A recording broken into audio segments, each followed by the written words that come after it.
नमस्कार, मैं हूं अवधेश कुमार। मित्रों, बिहार चुनाव अब चरम पर है।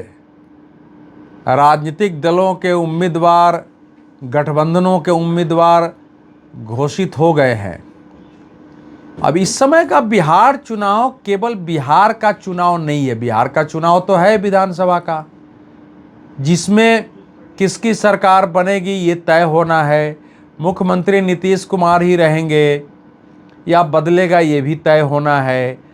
क्या दूसरी सरकार आएगी, यानी जो तेजस्वी यादव, राहुल गांधी, वामपंथी पार्टियों का गठबंधन है वो आएगी। तीसरी शक्ति के रूप में उभरने की कोशिश कर रहे हैं वो प्रशांत किशोर जी, उनका जन स्वराज क्या करेगा, ये सारे प्रश्न हैं। और लेकिन इनके साथ एक बड़ा प्रश्न ये भी है कि जो INDIA गठबंधन थी वो तो राष्ट्रीय स्तर पर थी, उसी का एक विस्तार बिहार में था जिसको कि महागठबंधन कहा गया, जो अभी भी है कहा जाता है।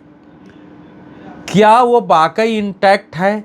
क्या बिहार के चुनाव में वो बिखर गया है? बिहार के चुनाव में जो इनका बिखराव क्या राष्ट्रीय स्तर पर जाएगा? अगर इस दृष्टि से देखें तो शायद बहुत लोग जो कांग्रेस के समर्थक होंगे, घोर समर्थक होंगे, जो सोचेंगे नहीं कि सच्चाई क्या है, जो राजद के समर्थक होंगे लेकिन सोचेंगे कि नहीं सच्चाई क्या है, सब कुछ ठीक है, जो वाम मोर्चे के होंगे वो सहसा उनके गले नहीं उतरेगा। लेकिन जो लोग समर्थक होते हुए भी विवेकशील होंगे वो इस बात को मानेंगे कि बिहार चुनाव की जो सबसे बड़ी घटना है वो ये घटना है कि यहाँ ये महागठबंधन जिसको कहते हैं, राजद, कांग्रेस, वाम दल और अब पशुपतिनाथ पारस की लोजपा, इनके बीच एकता साफ साफ सार्वजनिक स्तर पर बिखरती हुई दिखी है। फिर दोबारा बोल रहा हूं, इनकी एकता सार्वजनिक स्तर, अंदर से बिखरता है, पब्लिक प्लेस में होता है कि हम सही दिखा रहे हैं चुनाव के समय, वो बात नहीं है। सार्वजनिक लेवल पर आपके सामने बिखरती हुई दिखी है। दोनों गठबंधन में तुलना करिए।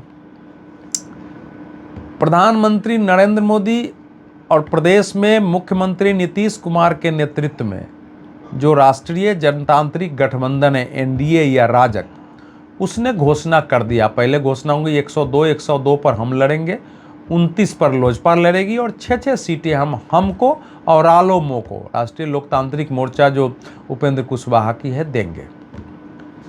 अब उसमें थोड़ी दिक्कत आ गई, लेकिन दिक्कत भी आई कहाँ वो भी ध्यान दीजिए। दिक्कत केवल जो चिराग पासवान जी की लोक जनशक्ति पार्टी आर है, रामविलास पासवान, उसको 29 सीटें देने के कारण दिक्कत आई।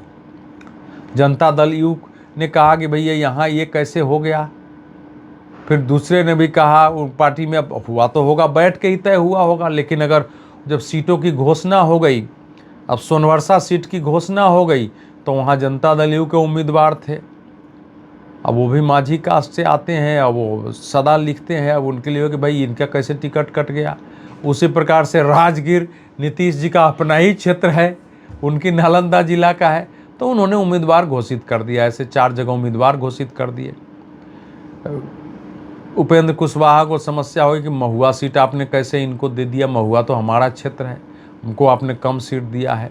उसी प्रकार से हम पार्टी को समस्या हो गई। दोनों पिता पुत्र जो जीतन राम मांझी हैं और संतोष मांझी जी हैं। लेकिन ये बहुत बड़ी घटना नहीं हुई।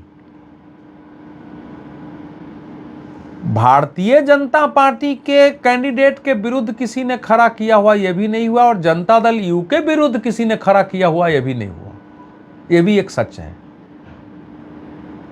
तो आपस में हुआ वो भी अब मोटा मोटी पैचअप हो गया, थोड़ा बहुत रहा।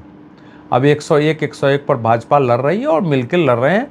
नीतीश कुमार बजाबता, नीतीश कुमार ने घोषणा करने के बाद भी सभी पार्टियों के लिए प्रचार जारी रखा नेता के रूप में। ये नहीं कि वो लोजपा के लिए प्रचार करने नहीं जाएंगे और फलाने, सभी पार्टियों के लिए NDA के बैनर से वो प्रचार कर रहे थे। दूसरी ओर एक भी सामूहिक बातचीत होती नहीं दिखी। जो ये दूसरी गठबंधन में महागठबंधन नाम लेने में मुझे दिक्कत है। क्यों दिक्कत है कि महागठबंधन लालू जी ने नाम दिया था, तब दिया था जब नीतीश जी भाजपा को छोड़ के इनके साथ आ गए थे। तो नीतीश जी की पार्टी थी, लालू जी की पार्टी राजद थी, सारे वामपंथी दल थे, कांग्रेस पार्टी थी, जीतन राम मांझी भी इधर आ गए थे, हम उपेंद्र कुशवाहा भी इधर ही थे, जनता दल यू में भी आ गए थे। तो वो उस रूप में उसको कहा गया कि ये महागठबंधन है। और लोजपा तो मान लीजिए उस बाद में तो लोजपा टूटी गई, लोजपा अलग चली गई थी। तो वो अब उसमें नीतीश जी चले जाने के बाद वो महागठबंधन नहीं रहा, वो भी एक नॉर्मल गठबंधन है। नीतीश जी अपने पुरानी जगह हैं, उपेंद्र कुशवाहा उधर से इधर आ गए हैं, हम उधर से इधर आ गई है, लोजपा साथ में है। तो अब देखा जाए तो महागठबंधन तो फिर इसको कह देना चाहिए, लेकिन चलो दोनों गठबंधन, इसलिए महागठबंधन में नहीं बोलता हूँ। अब वहाँ क्या है, अब आपको पता है कि क्या हुआ है। तेजस्वी यादव, लालू प्रसाद यादव, राबड़ी देवी तीनों दिल्ली में आए थे। उनका मुकदमे की डेट थी जिसमें उन पर IRCT लैंड फॉर IRCT घोटाले में उन पर आरोप पत्र दायर हुआ। तीनों में थी कि आ रहे हैं तो राहुल गांधी जी के साथ कांग्रेस नेताओं के साथ मीटिंग होगी। मीटिंग नहीं हुई दिल्ली में, तेजस्वी यादव जी के साथ मीटिंग नहीं हुई, और केवल खबर आई कि लालू प्रसाद यादव ने फ़ोन पर मल्लिकार्जुन खड़गे से बात थी कि भाई इतना तो, यानी उनसे भी मुलाकात नहीं हुई। आप सोचिए कितना सीटों को लेकर के क्या स्थिति रही होगी कि इनकी कोई मीटिंग नहीं हुई, और सभी पार्टियों ने अपने अपने उम्मीदवार की घोषणा कर दी। अब लास्ट में जो घोषणा हुई है वो 143 उम्मीदवारों की राजद ने घोषणा कर दी, कांग्रेस ने 60 की, भाकपा माले ने 20, वीआईपी विकासशील इंसान पार्टी ने 15, CPI भाकपा ने 9, CPM मार्क्सवादी कम्युनिस्ट पार्टी ने 4 और IIP ने 3 सीटों पर उम्मीदवार उतारे। यानी कुल मिलाकर 254 सीट अगर गिनिए तो हो जाएगा। सीटें कितनी हैं वहाँ? 243। सीटें कितनी हो गई? 254। 254 उम्मीदवार इनके उतर गए हैं। उसमें भी आप एक तो 11 सीटें ऐसी है जहां फ्रेंडली पार्टी, एक और सीट है, 12 सीट है वैसे जहां की एक दूसरे के खिलाफ लड़ रहे हैं। हालांकि कई जगह से अंतर आ गया, जैसे आपको लालगंज जो वैशाली ज़िले में है, बिहार का एक क्षेत्र है, वहाँ से मुन्ना शुक्ला की जो बेटी हैं शिवानी शुक्ला खड़ी थी, वहाँ से कांग्रेस ने आदित्य राजा को बनाया, वो उन्होंने अपना नाम वापस ले लिया। वैसे ही से गौरा बौराम में वीआईपी उम्मीदवार को के नामांकन के बाद राजद ने उम्मीदवार बैठा दिया, तो कुछ पैचअप हुए हैं, लेकिन इसके बावजूद अभी कई जगह इनके बीच फ्रेंडली फाइट है। जैसे मैं बोल देता हूँ आपको नाम, कहलगांव है, बछवाड़ा है, बिहार शरीफ, राजा पाकर, वैशाली, बाबू बड़ही, नरकटियागंज, चैनपुर, बेलदौर, करगहर, सिकंदरा। तो ये जो है ये सारे ऐसे हैं कि, और इसके साथ साथ ये तो पार्टियों से टिकट नहीं मिला है, वहाँ विद्रोह में उतरने वाले भी खड़े हो गए। इसकी संख्या ज़्यादा हो सकती है। तो अब आप बताइए, जब ये नरेंद्र मोदी के खिलाफ आग उगलने में, भाजपा RS के खिलाफ तो आग उगलने में सब एक हो जाते हैं।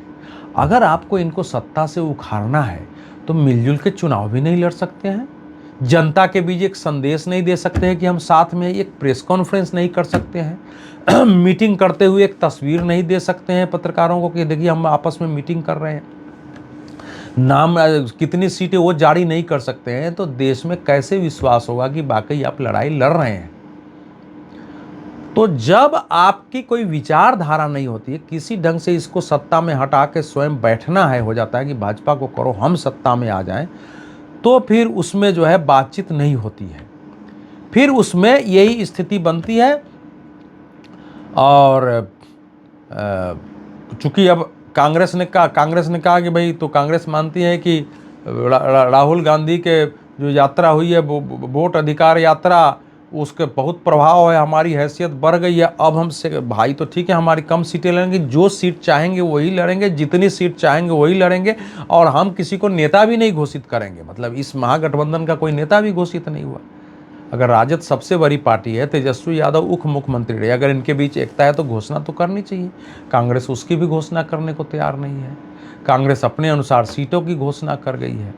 तो अब ये कहाँ गठबंधन हुआ? तो इस चुनाव में अब उसके कारण भी है, क्योंकि राहुल गांधी जिन मुद्दों पर अभी चल रहे हैं, उनके जो रणनीतिकार सलाहकार वो मानते हैं कि बस इसी मुद्दे से कांग्रेस सत्ता में आ जाएगी, कि चुनाव आयोग भी चोर है, भाजपा भी चोर है, दोनों चोर चोर मिलके वोट चोरी करके चुनाव जीत जाती है, जनता दल यू भी उसमें शामिल है, नहीं तो वोट तो हम ही को मिलता। अब वो हालांकि सुप्रीम कोर्ट ने इनको अच्छा बता दिया, दोबारा तो गए थे याचिका, बोला कि याचिका सुनने लायक नहीं, क्योंकि चुनाव आयोग ने कहा कि यह चुनाव आयोग का अधिकार है कि चुनाव कैसे कराए, कहाँ कराए, उसमें मतदाता सूची पुनरीक्षण कब करे, कैसे करे, ये सब चुनाव आयोग का अधिकार है। और वो दोबारा जो याचिका गई थी वो खारिज हो गई। तो राहुल गांधी की, लेकिन बाकी पार्टियों में हो गया कि राहुल गांधी ऐसे मुद्दे उठाते हैं जो मुद्दा होता ही नहीं है। और फिर बाद में तेजस्वी यादव जी को लगा उनके लोगों की तो राहुल गांधी नेता हो रहे हैं, हम लोग तो उनके सहयोगी हो गया, वो मुद्दा है नहीं कहीं से, तो उन्होंने फिर अपने नेतृत्व की शक्ति की दृष्टि से और फिर उन्होंने बिहार अधिकार यात्रा शुरू कर दी। वो तो उसी समय यात्रा फ्लॉप हो गई थी जब अंतिम दिन गांधी मैदान में बड़ी सभा नहीं हो सकी। तो अब इस चुनाव में आगे कोई कहे कि INDI गठबंधन है तो आपको पूछना चाहिए, भाई आपका गठबंधन बिहार INDI तो लोकसभा चुनाव में बना, वो भी नहीं इंटैक्ट रहा। कम से कम बिहार चुनाव में मिलकर लड़ लेते, कुछ सीटें अपनी आगे पीछे कर लेते। तेजस्वी यादव सबसे बड़ी पार्टी के नेता हैं, उन्हीं को नेता घोषित कर देते। अब आप नेता भी नहीं घोषित कर देंगे, अपने अपने अनुसार सीट की घोषणा कर देंगे, फिर जब ऐलान नहीं होगा तो अपनी अपनी उम्मीदवार खड़ा करके कुछ बैठाएंगे, फिर आपके विद्रोही खड़े हो जाएंगे, साथ मिलके कोई कैंपेन नहीं कर पाएंगे पार्टियां अलग अलग। तो ये गठबंधन हुआ कहाँ? जिसको महागठबंधन कहा जा रहा है, वो महागठबंधन है या बंधन का महाटूट है? वो गठ का महाटूट है, बंधन का महाटूट है, या ये महागठबंधन है? इसको तय करिए और इसी के आधार पर चुनाव परिणाम भी निर्धारित होता है। ये गठबंधन का बिखरना केवल नहीं है, ये 14 नवंबर के आने वाले चुनाव परिणाम का भी संकेत है। बहुत बहुत धन्यवाद।